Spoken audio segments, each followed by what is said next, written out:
Test, test. Test.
Hey guys, how are we doing? Thank you for covering this today. It's this critical minerals ministerial is off to a great start. We have 55 partners that we're hoping to enter into collaboration with. Many have already signed on, and the goal here is very simple. We all understand that having a reliable global supply chains and critical minerals and processed and finished materials are critical to everything we do. As I pointed out in my opening statements to the group, and I think this is a broader mistake made by the industrialized and developed world, as we all sort of fell in love with the design of these things, but forgot that in order to design something, you have to be able to build it, and in order to build it, you have to have the fundamental materials necessary to make it with. That's the key goal of a critical mineral supply, and today it's heavily concentrated in the hands of one country. And that lends itself to, at worst case scenario, being used as a tool of leverage in geopolitics, but it also lends itself to any sort of disruptions, like a pandemic or anything that could, political instability, or anything that could happen. And so it's key and important, and I think there's a growing global recognition that we need to have supply chains for critical minerals that are reliable and diverse across the world. Some countries have a number of critical minerals that they have available to them in terms of mining, but just haven't been able to do it because a foreign competitor will come in, they'll gut the price, they'll undercut it through state subsidies and unfair practices, and so it becomes economically unviable to be able to explore for critical minerals. In other cases, it's the processing. Again, it falls victim to the exact same thing. The private sector can't invest in these things because some competitor will come in and they'll basically do it under cost for purposes of establishing market share dominance. And then once they control that industry, and they're the only ones in the world that do, be disrupted if there's any sort of global disruption and so forth. And this is not a sustainable situation. So it's why we've made it a priority. First, we try to lead by example in what we've done here in the United States. And that includes permitting reform that makes it easier to go into this industry on the critical minerals we have here domestically. But also the creating demand, which is what the President announced yesterday by the announcement of a strategic stockpile of critical minerals. But we understand that this is a global challenge that requires a global response. And so we're working here today to create a forum for that to happen. And part of this is this new initiative, Forge, which we described earlier. We've got a number of countries that have signed on to that and many more that we hope will do so. That was our first session, was the launching of this Forge initiative. Let me just say I want to thank the Republic of Korea because they've been for their leadership on the previous entity that was filling this gap, which is MSP. But we're moving forward on this thing with Forge, and the purpose of Forge is to foster collaboration and to build a network of partners across the world, and many of whom were in that room today. This afternoon, there'll be additional sessions led by Trade Representative Greer, who's going to present on a price floor mechanism, and that's designed to make sure that these commodities will never fall below a certain price so that they can become economically viable. The idea is to protect people's investments or investments in these sectors across the world. They'll hear from Secretary of Energy Wright. They'll hear from the Development Finance Corporation. They'll hear from the Ex-Im Bank. They'll hear from the Department of War. They're going to showcase financing tools and programs for critical minerals investment. And then Treasury Secretary Bessent is going to close out later tonight, the ministerial, or later this afternoon. We're planning to sign new critical minerals frameworks with several partners later today. And I want to just highlight again, this is really a historic gathering and highlights the billions of dollars the United States government has already committed towards this endeavor. And that's going to enable private sector investment towards creating reliable supply chains that are vital, as I said, to technological innovation, economic strength, and also national security. So we thank you again for covering this, and we're grateful for all of our partners that are here today. And as I said, 55 partners, 54 countries in the European Union are here. And we think there are many more countries that are going to be interested in joining this initiative as it moves forward. And I think our team here did a great job of pulling this together. And, of course, the day's not done. All right, let's get to your questions. And I apologize ahead of time. I know I did like a 2.5-hour press briefing late. I can't do that today because they need this room for the family photo. So they have to have us clear out so they could set that up. Okay, so, Tommy, you're going to call people just because if not, they'll get mad that I didn't call them. So they'll blame you. Yeah, all right. First question, Alex Salvi from Newsmax. Good morning, sir.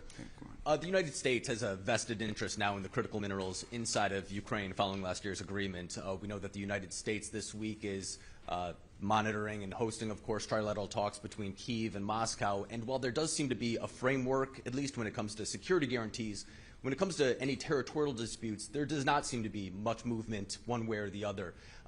Is there any progress being made on that front, and do critical minerals play into those conversations? And separately, sir, if I could also ask about the New START treaty with Russia that expires tomorrow. Yeah. I don't have any announcement on New START right now. I think the President will opine on it later. Obviously, the President's been clear in the past that in order to have true arms control in the 21st century, it's impossible to do something that doesn't include China because of their vast and rapidly growing stockpile. On the question of the talks, they're today and tomorrow in Abu Dhabi. Look, the good news is that for the first time in a very long time, we have technical military teams from both Ukraine and Russia meeting in a forum that we'll also be involved with, and our experts, Steve Woodcoff and Jared Kushner will also be attending for part of that, and we think that's important. And look, I don't want to say talks alone are progress, but it's good that there's engagement going on. I would also caution everyone that on things like this, because there's a lot of sensitivities involved in it, progress is probably not going to be known, even via leaks, until we really have a breakthrough. Our goal is to remain committed. We've committed a year to this. We think we've made real progress. If you look at the checklist of open items that existed at this time last year and the checklist of open items that remain now in terms of reaching a peace agreement between Ukraine and Russia, that list has been substantially diminished. That's the good news. The bad news is that the items that remain are the most difficult ones. And meanwhile, the war continues. So all I can say in that regard is that we are investing at a very high level a substantial amount of time and energy to this endeavor. We are going to continue to do everything we can to see if there's a breakthrough. And one of the things to understand about ending armed conflicts is oftentimes it looks totally hopeless until you have this breakthrough that sometimes is unforeseen. That was certainly the experience with Gaza, where a lot of people thought that was a hopeless situation, but we kept pushing and pushing, and then circumstances aligned and made it possible. And obviously, that's what we're going to endeavor to do here as well. As far as critical minerals are concerned, look, that's a part of economic prosperity for Ukraine and its future. This war will end at some point, and when it does, Ukraine needs to be able to harness all of the resources of their country to be able to rebuild it. Ukraine has tremendous economic potential. It is a country that could probably double its GDP in the next decade with the right economic moves, and we certainly think that is a part of an enduring peace. And so a lot of work and thinking has gone into that ahead of time, and so that hopefully it will be able to be actioned on as soon as the war comes to a conclusion. Our next question will be from Julio Iriart from La Nación. Good morning, Secretary. Specifically, what role can Argentina play in this agreement on critical minerals? And also I would like to ask if U.S. is in talks with Argentina for sending their immigrants deported from third countries. Thank you so much. Yeah, on the second point, I would say, look, we have conversations about countries willing to accept third-party nationals, but we don't have any deal or anything lined up. I know it's been the subject of media leaks, and sometimes those are with malicious intent, but certainly Argentina is a great partner across the board, and at the end of the day, we have tremendous faith, confidence in our relationship with President Milei and his team, and he will always act in the best interest of the people of Argentina and in the national interest of his country, and so we appreciate that. And on the first point, Argentina is not just has the capability from a natural resources standpoint to be a key partner in critical minerals for the world, not just for the United States, for the world in a way that's good for Argentina. It also has expertise in processing, and which I think is also going to be critically important. So both because of geology, meaning their geographic location, and their expertise, they've already taken tremendous steps, and they were one of our featured speakers in session one. And Foreign Minister Kirno was there because of Argentina's one of the global leaders in this regard.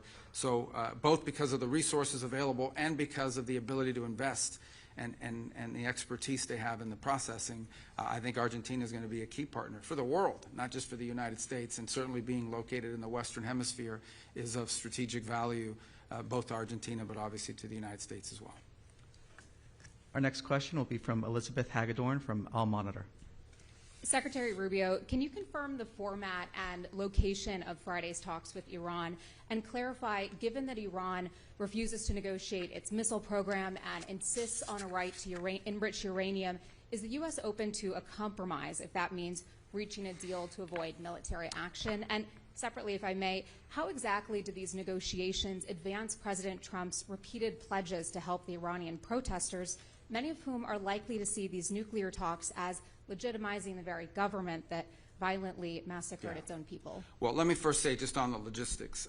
At the end, let me back up and say from a big picture perspective, I think it's pretty clear right now, President Trump is willing to talk to and meet with and engage with anyone in the world. I mean, that we don't view meetings as a concession. We don't view meetings as even legitimization. It is our willingness to sit and listen and talk to anyone, any adversary, any ally, obviously, but anyone around the world. And so the president's always been open to that. He showed that in the first administration, and he's showing it again now. And so I think if there's an opportunity to engage directly with counterparts in the Iranian regime, the United States would be open to that, and that's what we're open to. We thought we had an established forum that had been agreed to, in Turkey. It was put together by a number of partners who wanted to attend and be a part of it. I saw conflicting reports yesterday from the Iranian side saying that they had not agreed to that. So that's still being worked through. At the end of the day, the United States is prepared to engage and has always been prepared to engage with Iran. As far as the topic of those discussions and what the agenda needs to be, look, I think in order for talks to actually lead to something meaningful, they will have to include certain things. And that includes the range of their ballistic missiles. That includes their sponsorship of terrorist organizations across the region. That includes the nuclear program, and that includes the treatment of their own people. The fundamental problem Iran faces and the regime faces right now is that what people are on the streets complaining about, this regime cannot address. They cannot address it because it's economic. Those problems remain. And one of the reasons why the Iranian regime cannot provide the people of Iran the quality of life that they deserve is because they're spending all their money, they're spending all their resources of what is a rich country sponsoring terrorism, sponsoring all these proxy groups around the world, exporting, as they call it, their revolution. But I remind everybody what I've been saying through my entire career in public service. I said it in my hearing when I was asking for confirmation through the Senate. The Iranian people and the Iranian regime are very unalike. In essence, what the Iranian people want, this is a culture with a deep history. These are people that are the leadership of Iran at the clerical level does not reflect the people of Iran. I know of no other country where there's a bigger difference between the people that lead the country and the people who live there. And so our hope resides in that. As far as the president's views on the way protesters were treated, he was very clear about it. And as you saw, part of what the president said publicly prevented mass executions that were being planned and that we're on the precipice of. And obviously beyond that, the president retains a number of options to how he responds to that and future events. But as far as the talks are concerned, I think the Iranians had agreed to a certain format. For whatever reason, it's changed in their system or what have you. We'll see if we can get back to the right place. But the United States is prepared to meet with them. I think it was scheduled for Friday. Steve is ready to go. He'll be prepared for that. If the Iranians want to meet, we're ready. They've expressed an interest in meeting and talking. If they change their mind, we're fine with that too. We prefer to meet and talk. I'm not sure you can reach a deal with these guys, but we're going to try to find out. We don't see there's any harm in trying to figure out there's something that can be done. This is a president that always prefers a peaceful outcome to any conflict or any challenge. We have time for one final question. This one from Nahoufal and Ari from Maghreb Arab Press. Thank you, Mr. Secretary. Nofan Hari, Morocco's news agency. My question is with regard to African countries, including Morocco, who is participating today. How do you envision their role in this ministerial and in the forum going forward?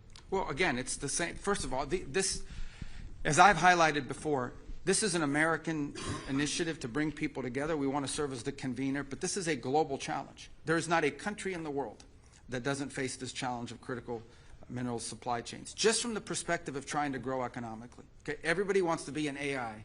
Everybody wants a center. Everyone wants to advance industrially and technologically. Everyone wants to be able to defend their national security. All of these things, whether it's a cell phone, a computer, a semiconductor facility, or the weapons that protect your country, all of these things have to be built with components. And these components invariably involve critical minerals that don't just have to be mined, they have to be processed. So every country has that interest, to have a global supply of critical minerals, not just the raw material, but the processed material that is usable for an industrial capacity. And Morocco shares that with everybody. Second is, every country in the world has, even though they call it rare earth and critical, and they're not really that rare, every country has some deposits of critical minerals. They're different ones in different parts of the world.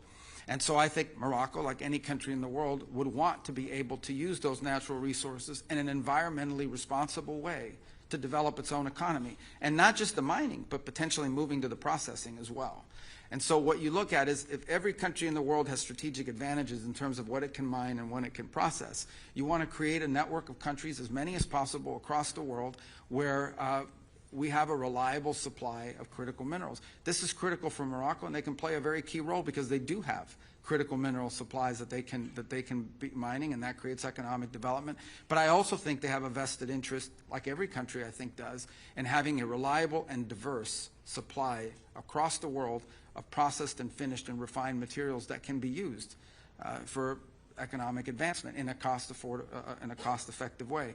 So I think Morocco plays a key role because of the deposits that it has, but also because of its willingness to invest in processing and its cooperation and being willing to be a part of this global initiative, which it will have to be a global initiative. No country in the world has every critical mineral that's valuable, and so it will rely on international cooperation. That right now, you have 90-something% of some of these elements controlled by one nation in one place. And that's just not healthy for the global economy, and it's certainly not healthy for security and stability. So Morocco can be a key part of that, and we're very happy they're here today and seated there at the table with us. So, okay. Thank you. This concludes today's press And I availability. apologize. I love doing long press conferences. I do a longer one, but we got to use this for the family photo. All right. Thank you, everybody. Thank you. Thank you. Thank you.